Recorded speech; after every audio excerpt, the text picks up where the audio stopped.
Hello guys, उम्मीद है आप सब खैरियत से होंगे। आज हम आपके साथ दुनिया के 7 कदीम अजूबों की सीरीज की 6ठी एपिसोड शेयर करेंगे। यहाँ आपको बताता चलूँ कि अगर आपने अभी तक हमारा चैनल सब्सक्राइब नहीं किया तो जल्दी से सब्सक्राइब करें, और अगर आपने अभी तक इस सीरीज की पिछले एपिसोड्स नहीं देखे तो उनका डिस्क्रिप्शन में लिंक मिल जाएगा। द क्लोसेस ऑफ रोड्स का देवेकल मुजस्मा। दरअसल सूरज देवता एलियस या अपोलो का मुजस्मा था। ये मुजस्मा बहरिया रूम मेडिटेरियन सी के जजीरे रोड्स के बंदरगाह में दाखिल होने की जगह पर वाक़ था, और यह इलाका यूनान में था।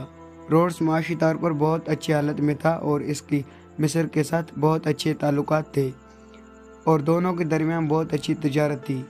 305 क़िबले मसीह में एंटीगोनेट्स, उनके भी मिस्र के साथ अच्छे ताल्लुकात थे।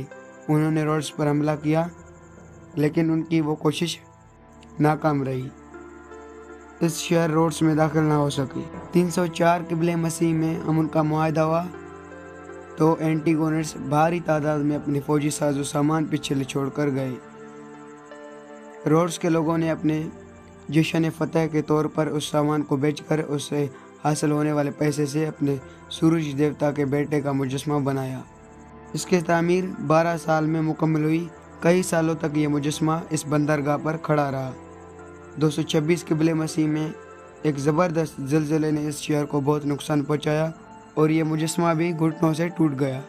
कई सदियों तक तबाही की हालत में रहा और आखिरकार 654 क़िबले मसीह में जब अरबों ने इस शहर पर हमला किया तो उन्होंने इस मुजस्मे को तोड़कर यहूदियों को बेच दिया। कहा जाता है कि इस मुजस्मे के टुकड़ों को 900 ऊँटों पर शाम लाया गया। इसकी तामीर रोड्स के मशहूर मुजस्मा साज चार्ल्स ऑफ लिंडोज ने शुरू करवाई। इस मुजस्मे को सफ़ेद संगमरमर से बनाया गया था। लोहे और पत्थर के ढांचे पर कांसी की चादर लगाकर यह मुजस्मा तैयार किया गया था। जब यह तैयार हो गया उस वक्त इसकी ऊंचाई 110 फुट थी। इस मुजस्मे के बारे में यह भी कहा जाता है कि इस मुजस्मे की एक पाँव रोड्स बंदरगाह के एक खलीज और दूसरे खलीज पर था, और इसके नीचे से बहरी जहाज़ गुजरा करते थे। तो दोस्तों, ये थी हमारी आज की वीडियो। अगर आपको हमारी वीडियो से कुछ भी सबक सीखने को मिले तो हमारी वीडियो को लाइक करें, शेयर करें और कमेंट करें। शुक्रिया।